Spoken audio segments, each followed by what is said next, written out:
안녕하세요. 자연을 닮은 사람들이 세상 사는 이야기 자담샘에게 소영정사입니다. 오늘은 2020년 이렇게 달라집니다 3차 시간으로 21번째 사항부터 같이 보도록 하겠습니다. 자, 출발하시죠. 출발! 21번째 사항입니다. 국내 주식과 해외 주식 양도소득 손익통산이 허용이 됩니다. 실제 순소득에 맞는 과세가 이루어지도록 그 양도차손 발생 시에 양도소득과 통산이 허용이 됩니다. 국내 주식과 해외 주식 양도소득 금액을 이제 각각 별도로 계산하던 것을 합산하여 계산하도록 이제 개정이 됐습니다. 본 규정은 2020년 1월 1일 이후 주식을 양도하는 분부터 적용이 됩니다. 22번째 사항입니다. 계산서 등 제출불성실 가산세 부과 대상이 확대가 됩니다. 거래질서 확립을 통한 세입기반 확충을 위해서 이제 본 규정이 이제 적용하게 됐는데요. 기존의 계산서 등 제출불성실 가산세 부과 대상을 확대합니다. 현행은 복식부기 의무자만을 대상으로 했었으나 개정 규정에 따르면은 수익금액 4,800만원 이상 간편장부 대상자 그리고 거래 없이 계산서를 수취 발급한 비사업자인 경우에도 그 가산세 부과 대상이 됩니다. 하지만 신규 사업자, 보험 모집인, 방문 판매원 등은 제외가 됩니다. 본 규정은 2021년 1월 1일 이후 재화 용역을 공급받는 분 또는 재화 용역을 공급하지 않고 세금 계산서를 발급하거나 발급받는 분부터 적용을 합니다. 23번째 사항입니다. 사적연금에 대한 세제 지원을 확대합니다. 퇴직연금과 개인연금의 가입률과 수익률을 높이고 연금의 사회 안정망 기능을 이제 강화하기 위해서 사적연금에 대한 세제 지원을 확대합니다. 노후 대비가 절실한 그 50세 이상자의 그 세액공제 대상 연금계좌 납입 한도를 3년간 한시적으로 상향 조정합니다. 종합소득금액 1억원, 총규모 1억 2천만원 이하인 자인 경우에는 600만원으로 한도가 확대가 됩니다. 이 경우에 퇴직연금을 합산할 경우에는 900만원으로 그 한도가 확대가 됩니다. 또한 노후연금 활성화를 위해서 ISA 만기 계좌의 연금계좌 전환을 허용을 하고 있습니다. 그리고 이때에는 그 세액공제 대상 납입 한도를 이제 더한 금액을 이제 그 연금계좌 총 납입 한도로 하고 있습니다. 추가 납입액인 경우에는 이제 10%에 대해서 세액공제를 이제 추가로 허용을 하는데요. 이때에는 300만원을 한도로 하고 있습니다. 본 규정은 2020년 1월 1일 이후 적용이 됩니다. 24번째 사항입니다. 벤처기업 주식 매수 선택권 행사이익 비과세 확대 및 적용기한을 연장을 합니다. 벤처기업의 우수인재 유치 지원을 위해서 비과세 한도 및 대상 확대를 하고요. 적용기한을 연장하기로 했습니다. 현행은 벤처기업으로 2020년 이전에 부여받은 그 주식 매수 선택권 행사이익을 연간 2천만원 한도로 해서 비과세를 했었으나 개정 규정에 따르면은 벤처기업 및 코넥스 상장 벤처기업으로부터 2021년 이전에 부여받은 주식 매수 선택권 행사이익을 연간 3천만원을 한도로 해서 비과세해주고 있습니다. 즉 벤처기업 주식 매수 선택권 행사이익 비과세 한도가 연간 2천만원에서 3천만원으로 그 한도가 확대가 되고요.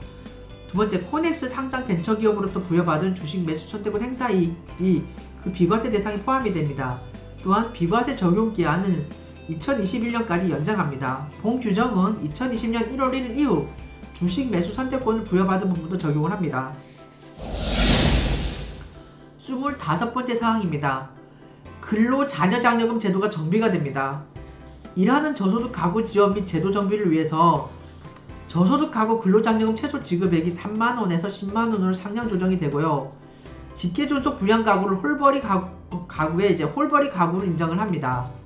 종전에는 이제 70세 이상 부모 부양 가구, 이때 부모 각각의 영소득이 이제 100만원 이하인 경우에를 인정을 했었으나 개정 규정에 따르면은 70세 이상 직계존속 부양 가구로 이제 직계존속 부양 가구를 이제 홀벌이 가구로 인정을 하는 규정입니다.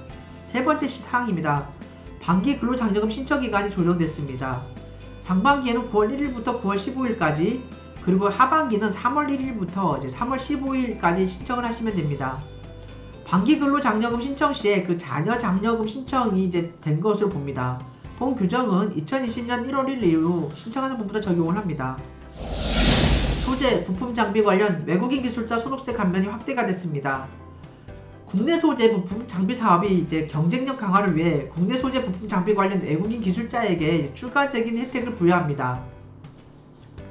기존은 외국인 기술자는 5년간 50%의 소득세 감면을 했었으나 개정 규정에 따르면은 소재 부품 장비 관련 외국인 기술자는 3년간 70% 그리고 이후 2년간 50%의 소득세 감면을 합니다. 본 규정은 2020년 1월 1일 이후 해당 외국인 기술자가 국내에서 최초로 근로를 제공하는 부분도 적용을 합니다. 27번째 사항입니다. 설비 투자에 대한 가속상각 특례 적용 기한을 연장합니다. 경제 활력 회복 및 혁신 성장을 지원하기 위해서 설비 투자에 대한 가속상각 특례 적용 기한을 2019년 12월 31일에서 2020년 6월 30일까지 연장을 합니다. 28번째 사항입니다. 소재 부품, 장비, 중소기업의 공동 출자 시에 세액공제를 신설했습니다. 소재, 부품, 장비 기업과 수요 기업 간의 상생 협력을 지원을 하기 위해서 내국법인이 소재, 부품, 장비 관련 중소, 중견기업의 유상증자에 공동으로 참여 시에 그 지분 취득가액의 5%에 해당되는 세액공제를 합니다. 적용 대상은 둘 이상의 내국법인이 소재, 부품, 장비 관련 중소, 중견기업에 공동 출자해야 되고요. 출자 범위는 내국 법인이 피출자 법인의 유상증자에 참여를 해야 됩니다.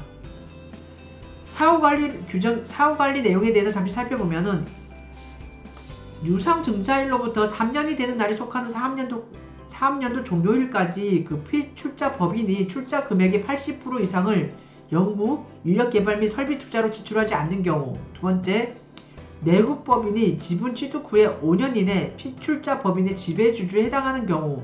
세 번째, 내국 법인이 지분 취득 후 4년 이내에 해당 지분을 처분하는 경우. 이때에는 처분 주식에 상당한 세액공제 및 이자 상당액만 추징을 하는데요. 이러한 그 세 가지 경우에 해당하는 경우에는 세액공제액에 이자 상당액을 가산을 하여 추징을 합니다. 본 규정은 2020년 1월 1일 이후 출자하는 분부터 적용을 합니다. 29번째입니다. 소재, 부품, 장비, 외국기업 인수 시 세액공제를 신설했습니다.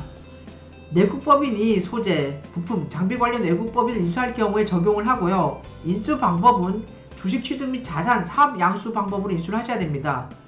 공제율인 경우에는 대기업 5%, 중견기업 7%, 중소기업 10%입니다. 적용 요건을 보시면은 1년 이상 사업을 계속하던 법인 간에 인수 합병해야 됩니다. 두 번째, 피인수 법인의 출자 총액의 50% 또는 30%와 경영권을 가져온 경우에는 이때에도 해당이 됩니다. 세 번째, 인수법인이 취득한 주식 등을 3년도 종료일까지 보유해야 됩니다. 본 규정과 관련된 사후관리 내용에 대해서 잠시 살펴보면은 피인수법인의 지배주주가 인수법인 또는 피인수법인의 지배주주에 해당되는 경우. 두 번째, 피인수기업의 사업을 폐지하는 경우. 세 번째, 인수기업의 피인수기업 지분 비율이 인수일이 속한 사업년도 종료일보다 낮아지는 경우. 이때는 50% 이상 유지 시에는 그 줄어든 비율만큼만 추징을 합니다. 이러한 세 가지 사유에 해당되는 경우에는 우리가 세액공제액의 이자 상당액을 가산하여 추징될 수 있습니다. 소재, 부품, 장비, 외국기업 인수시의 세액공제와 관련된 이 규정은 2020년 1월 1일 이후 인수하는 분부터 적용을 합니다. 30번째 사항입니다. 기부금 영수증 발급 불성실 가산세가 인상이 됩니다. 기부금 영수증 허위 발급을 억제하기 위해서 기부금 영수증 발급 불성실 가산세율을 현재 2%에서 5%로 인상을 합니다. 본 규정은 2020년 1월 1일 이후 그 기부금 영수증을 발급하는 분부터 적용을 합니다. 31번째 사항입니다. 접대비 한도가 상향 조정됩니다. 중소기업 세부담을 경감하고 경제 활성화를 지원하기 위해서 그 중소기업인 경우 기본 한도가 현재 2,400만원에서 3,600만원으로 상향 조정이 되고요.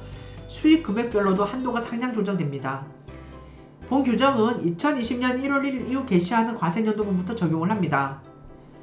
이상에서 오늘은 2020년 이렇게 달라집니다. 세 번째 시간으로 11가지 사항에 대해서 살펴보았습니다.